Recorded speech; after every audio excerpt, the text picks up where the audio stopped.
Les donations sont régies par le Code civil aux articles 893 à 966. L'article 894 du Code civil définit la donation comme étant un acte par lequel le donateur se dépouille actuellement et irrévocablement de la chose donnée en faveur du donataire qui l'accepte.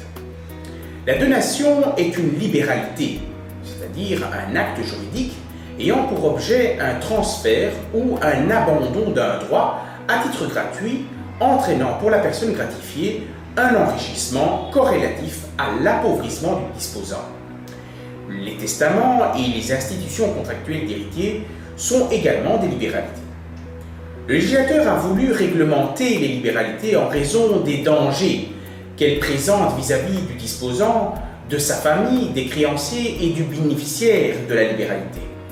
Pour pallier aux dangers que représentent les libéralités, le législateur a mis en place une réglementation qui, sans les interdire, prévoit des balises strictes. Les libéralités comprennent deux éléments essentiels.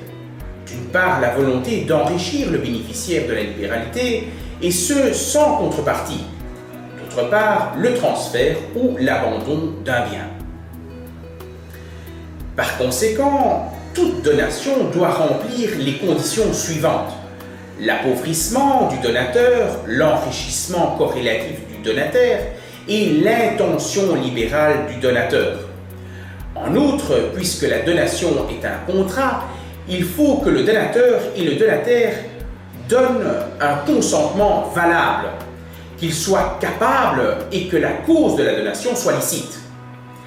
Les caractéristiques propres aux donations sont qu'elles se font du vivant des parties, qu'elles sont irrévocables et qu'elles opèrent un dépouillement immédiat de la chose au profit du donataire.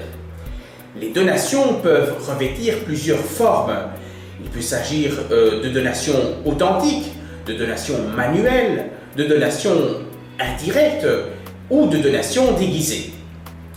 La donation authentique est la donation qui fait l'objet d'un acte solennel et notarié et qui doit avoir été expressément acceptée par le donataire. Les donations immobilières, telles que maisons, terrains ou autres, doivent obligatoirement, sous peine de nullité, faire l'objet d'un acte notarié. Dans le cas où la donation authentique porte sur un bien meuble, l'acte notarié devra s'accompagner d'une estimation du meuble donné. La donation est dite manuelle lorsque le donateur remet une chose directement à la main du donataire. Par exemple, il peut s'agir d'un tableau, de bijoux, d'une somme d'argent ou autre. La donation est indirecte lorsque celle-ci se réalise par le biais d'un acte neutre, c'est-à-dire abstrait, pouvant produire un acte onéreux ou à titre gratuit. La jurisprudence a considéré comme étant des donations indirectes la renonciation à un droit d'usufruit, une remise de dette, le paiement pour autrui, une vente ou une location à un prix trop avantageux. Enfin, la donation déguisée est une donation qui a l'apparence d'un acte à titre onéreux, mais qui en réalité est gratuit. Il peut s'agir par exemple d'une vente dans laquelle les parties prévoient que le prix ne doit pas être payé par l'acheteur. Il est important de souligner que certaines donations peuvent être consenties avec des charges, c'est-à-dire que la donation est faite par le donateur moyennant le paiement d'une charge par le donataire.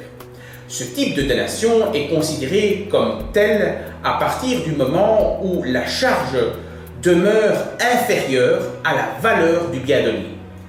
En ce qui concerne les donations entre époux, celles-ci ne sont pas prohibées. Les époux peuvent se faire des donations authentiques, manuelles, indirectes ou déguisées. L'article 1097 du Code civil interdit toutefois les époux de pouvoir se faire des donations mutuelles, c'est-à-dire au sein d'un même acte.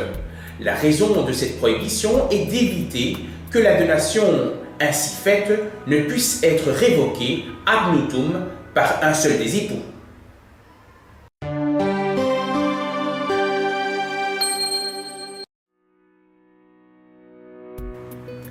La donation a pour effet le transfert de la propriété de la chose donnée.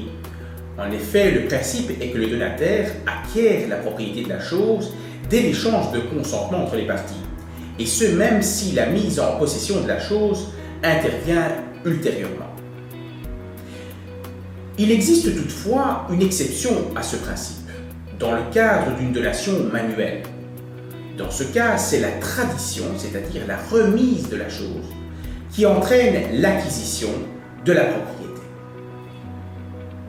Concernant les effets de la donation, l'article 894 du Code civil dispose que par la donation, le donateur se dépouille actuellement et irrévocablement de la chose donnée. Cela étant, cet article n'empêche pas qu'une donation soit faite avec une condition suspensive. À l'égard des tiers, le transfert de la propriété d'une chose donnée n'a pas lieu au même moment qu'entre les parties. En effet, le transfert de propriété est opposable au tiers qu'après l'accomplissement de certaines formalités légales. Ces formalités sont distinctes selon qu'il s'agisse d'une donation mobilière ou immobilière. Pour les donations immobilières, elle n'est opposable au tiers qu'à partir de la transcription de l'acte. En ce qui concerne les donations immobilières, et sous certaines réserves, c'est celui qui a la possession du bien meuble qui est réputé en être le propriétaire.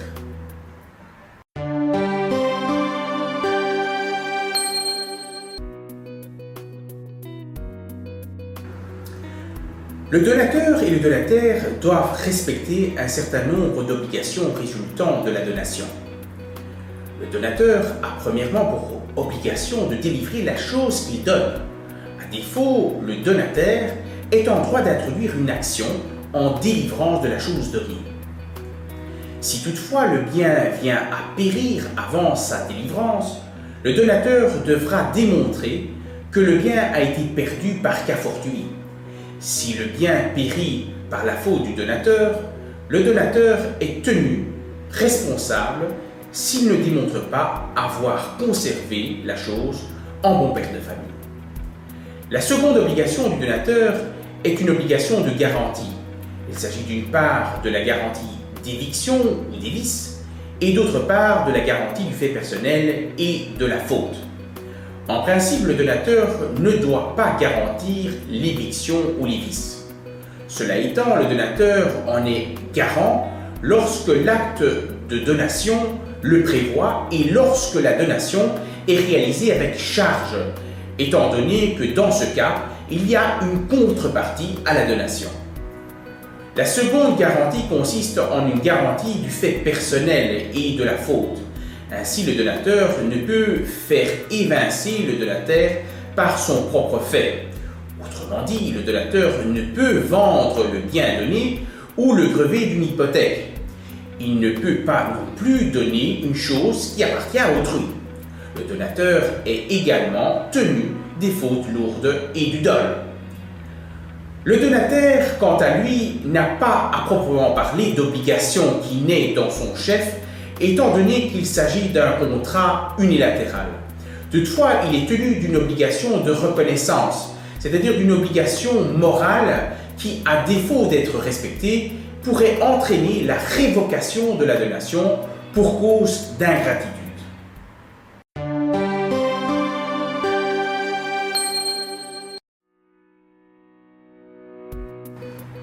L'article 1134 alinéa 2 du Code civil énonce une règle générale relative à toutes les conventions en prévoyant que celles-ci ne peuvent être révoquées que du consentement mutuel des parties ou pour les causes que la loi autorise.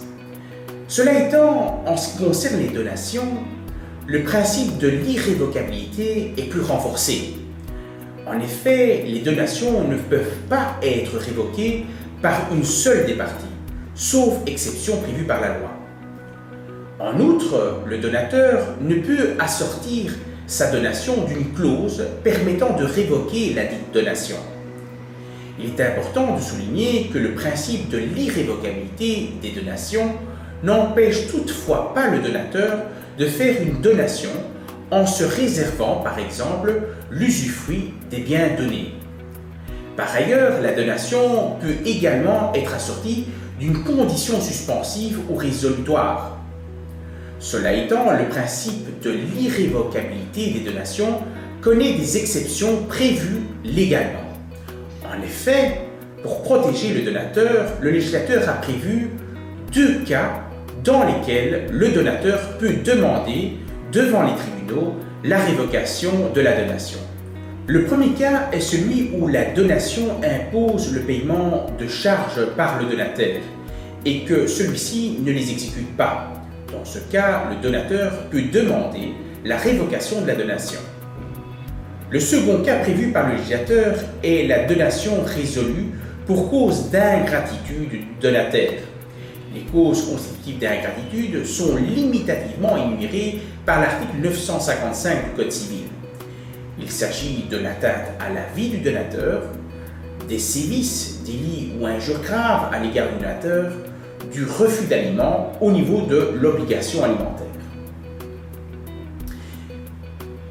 En outre, pour demander la résolution d'une donation pour cause d'ingratitude du donataire, il faut que l'acte soit grave et volontaire. Il y a lieu de noter également que la demande en justice portant sur la résolution d'une donation pour cause d'ingratitude du donataire doit être formulée dans l'année qui suit le délit ou l'acte commis par le donataire ou le jour où le délit aura pu être connu par le donateur.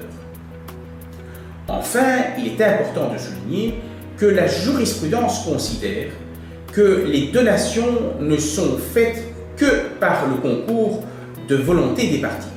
Par conséquent, l'offre ou la promesse de donation n'a aucune valeur juridique.